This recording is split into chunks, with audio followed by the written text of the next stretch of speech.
Hey guys, and welcome to a new video. So today I want to show you my current project in Delph. So as you followed probably my older videos, I've completed the whole atlas with my Juggernaut. Then I was playing some Reef for Uber Elder, and now I'm currently farming Doctor Cards in Burial Chambers tier 3. I choose to go with an auto bomber because I think it's just more enjoyable for me to play besides like a Wind Ripper, right? Because like everybody's playing Wind Ripper, and maybe Wind Ripper is actually better because you have like more quant and more rarity, I think. But in the end, you're just gonna do it like quite some time. It's not like I'm just going in there and farm like a Doctor card within like 2 hours and that's about it. So you're gonna farm quite a while. So yeah, for me, this one is more enjoyable. So before we go into the detail, I'm just gonna throw in a map. Basically, I'm just running what I find. Like, I shaped my atlas so I can permanently sustain the burial chambers. So yeah, you charge in and you just blow everything up. Hope for some good buffs since we run 2 jewels, inspired learnings. Yeah, yesterday I started this build. This character is like 20 hours or something. And yeah. Got 1 Doctor card, 1 Divine, and 1 Exalted Orb yesterday. So that would be actually cool to find another Doctor card in here while we are making this video here. But as you see, it's just hold down 1 button and loot. That's what the build is all about. We run 81% quantity, which is quite a lot. Oh, it explodes. Run! Run faster!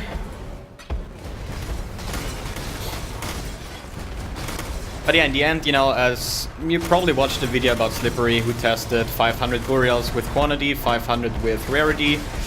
Rarity came out right on top, but in the end, you know, it's still RNG, so I think quantity for me is better. Anyways, that was the map. I think that was like 45 seconds, maybe 1 minute. That's probably the average I need on this build to complete a burial chamber map. So yeah, let's go quick into the detail of the gear. So what makes the thing actually possible is a double Herald chain reaction explosion. What we need is actually a coming calamity, which says mana reservation of Heralds is always 45%. Since we have a 6-linked Herald over here and a 4-linked Herald over here, like the spots doesn't really matter anyway, you reserve way more. Like, if I just have this one without the armor equipped, we have 42% reserved mana on Herald of Ice alone. So if you count in the 6 link, that would probably soak up like 70% mana, so that's not possible. So we need this chest. So both of our Heralds will consume like 45%, so we can run 6 link and 4 link, right? So, other than that, we have Cosprees and an Ash Mirror. Cosprees with a Glacial Cascade. So, when we get a melee crit, we will activate a socketed Cold Gem in it, and this is Glacial Cascade. Since we run a shitload of crit, this procs like 24/7, and this, yeah, starts all the chain reaction, right? And Ash Mirror is a specific shield that once you kill an enemy, you get 1 to 10 lightning damage for each shocked enemy you've killed recently. So, we are killing shocked and shattered enemies, like frozen enemies, like all the time. So we get this buff constantly. So actually, once we charge in the first group and the first chain reaction goes off, it's perma instant kill all over the map, right? All right. So Ash Mirror and Cosprees. We have the chest explained with the Heralds. Light Poacher to give me some more regen, actually, because every time I lose Spirit Charges, I recover 5% of my life. Then we have, for quantity, we have Sadima's Touch, that gives us just flat 16 quantity. We have the Viscous Leech with another 5% quantity and 1% rarity of each 15 rampage kills. If it's a good map, we are going for like 1000 kills, so that's quite a lot of rarity we got over here. Goldworm Boots for another 20% quantity. And the amulet I crafted like yesterday, I think. It's just tier 1 quantity with tier 1 rarity with a rarity enchant, or at least craft, and also the implicit mod is also rarity. So we have actually triple rarity on this beautiful piece. Other than that, we run 2 white socket Perea rings. They offer 15% quantity for the white socket, right? So in the end, we have like 15 here, 20 here, 5 here, 16 here, and another 10 over here, which sums up to be 81% quantity. If we go to Misk, we have 81 quantity and the 65 rarity coming from the amulet itself.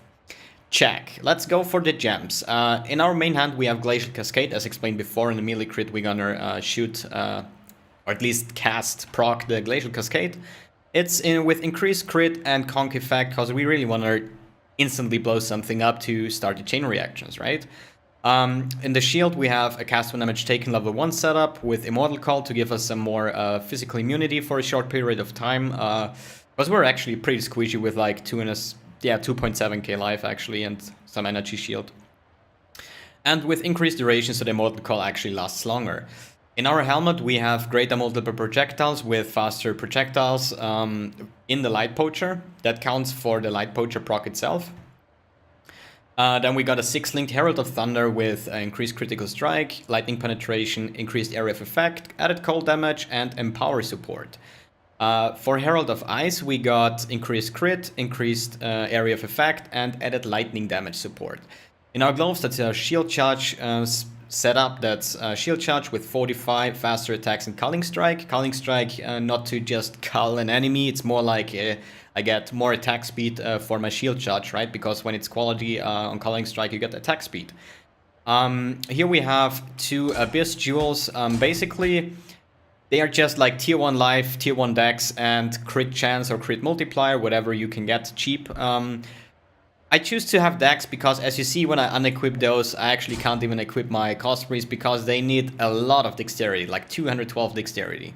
We're getting the int pretty easy. We have like 408 int already just because of the skill tree, but we really lack dexterity. So instead of a Light Poacher, you could also go like a Zirconius or a Devotos because they offer like 60 dex or something, so that's pretty huge. Alright, if you can't afford the Perea rings, you can just go with Ventur's Gamble. Just take a look that you have like 7% increased quantity and positive rarity, multiplied by 2.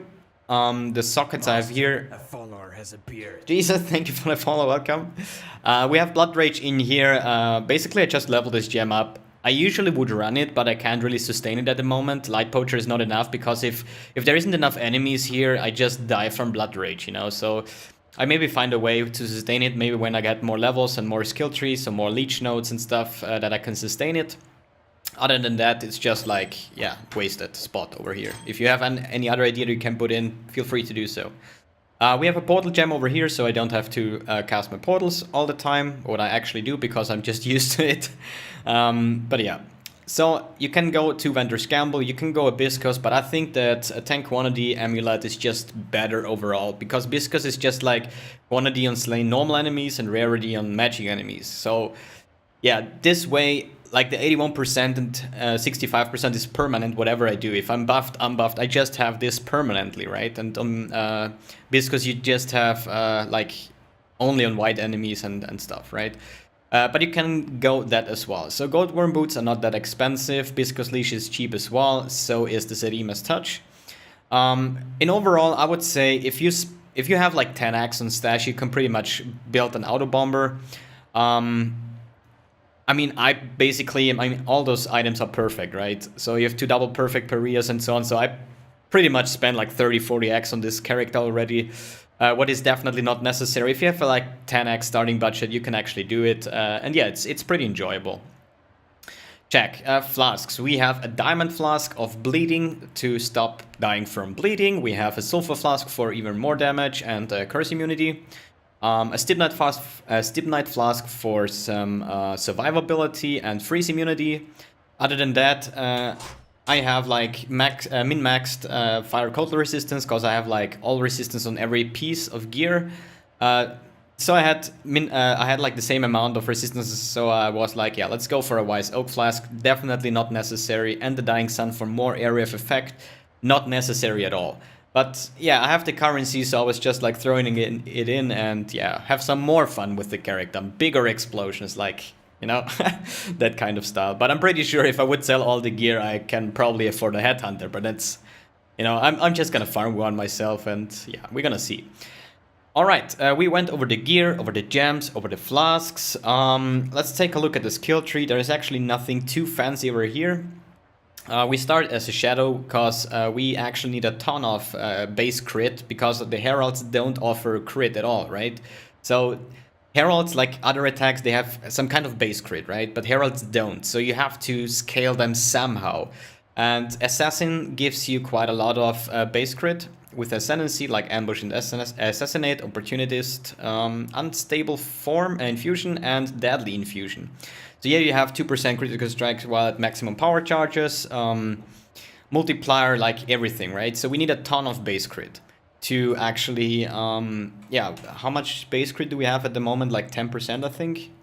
Yeah, we have like 9.5% base crit, and once I start blow up stuff, I'm getting up to like 30%, I think, like 29.5 or something. So that's way enough to just make very, very big explosions. Yeah, on the skill tree, this is just like, I will give a path of building link of this character at the moment, like the skill tree, jewels, gear and stuff, in the description below, so you can take a look. Other than that, we just have a lot of elemental damage, we have increased maximum life, a lot of dexterity, crit chance, crit multiplier. And special things is actually, we run 2 inspired learnings, one on the left side, one on the right side. So we actually steal the buffs of the enemies, or at least from the champions or rare packs. And yeah, so we have one cluster over here. We go here for more life, we have more crit multiplier, more cold damage. We go over here, we have an intuitive leap to skill points, although I'm not even in range of it, right? So normally I would take those 3 points to get melding, but this way I can just spec whatever I want to have over here. So right, so we take the intuitive leap over here, take those 3 nodes, because why not? We go over here and start at the Scion point, because we also run a pure talent jewel. That means if I'm connecting my skill tree to the base or the starting area of different characters, I'm getting some stuff, right? So as you see, Shadow gives us 0.5 critical strike chance. This is a base crit, this is super awesome. We also get 25 all attributes from the Scion area, and I'm also connected to the Templar area. That gives me another 5% penetration. So here are the starting points, right? So here we connected to the Scion, we get 25 all attributes, which is pretty sexy since I said we need a lot of dexterity to equip the Cospreys.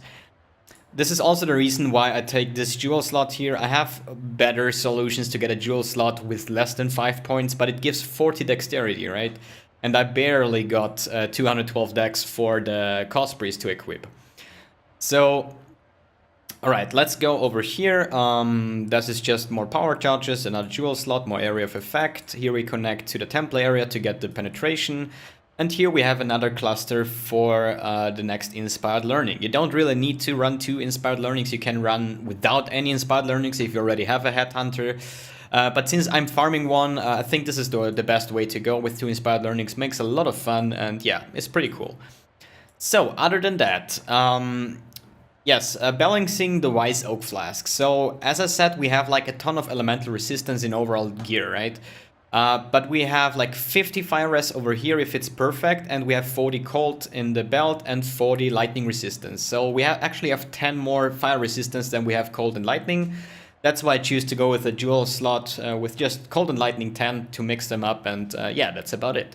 In terms of other jewels, you can just go with increased max life, multiplier, crit chance, melee multiplier, whatever you can get, right? Check. Other jewels, yeah, this is just from questing to have more dexterity and elemental resistance. That's probably an alch or even less. But yeah, that's about it on this case. So let's go through the MTX real quick, because you're probably interested what are the fancy effects, right? We have Herald like the Automaton Herald effect on Herald of Thunder. We have the Gore Glacial Cascade, Dark Immortal Call, Demonic Shield Charge, looks pretty sexy on my Demonic build. And the Celestial Herald effect for those blue circles on Herald of Ice. Other than that, Seraph Sword with the Forged Weapon effect that comes from the supporter pack. Extra gore, we have Wasteland Helm with the glowing red eyes, with Kitava body armor and Infernal Wings, mixed with the Ultimate Chaos Shield, which looks pretty sexy, but it's $18, so yeah, if you want to invest that for some cool MTX, yeah, you gotta do so. I usually ran with the Fire Shield, but I think this one merges my Demonic style even more. Other than that, we got Kitava Gloves with Kitava Boots, Fire Footprints, Ultimate Chaos Corrector Effect, Kitava Portrait Frame, and the Demon King Portal Effect. Check! We went through the Ascendancy's kill tree equipment, I explained a little bit about the playstyle, and yeah. I think, yeah, maybe one short thing about how heralds work. Like, if you are actually killing something, a shocked enemy, the Herald of Thunder will go off. But the problem is Herald of Thunder is actually a lightning spell, but it cannot shock, right? Because it says here on the screen, cannot apply shock. The same is with Herald of Ice. It explodes when you kill a frozen enemy, right? So it shatters and explodes. But the problem is that our Herald of Ice cannot freeze either, right? So, or at least this one can probably, I don't know. But it doesn't work for Herald of Thunder. That's why we actually mix the Herald of Ice with an added lightning support, so our Herald of Ice actually can shock because of the lightning damage. Same goes the other way around with Herald of Thunder is mixed with the added cold damage, so our Thunder does cold damage as well. So if we mix everything up, we got a shitload of cold damage and lightning damage that will shock and freeze all over the place, giving us those juicy explosions. And yeah, it's pretty fun. I got 1 doctor yesterday, and while you're watching this video, I'm currently probably farming the next 7 doctor cards. And yeah, thanks for tuning in, thanks for watching, and see you on the next video.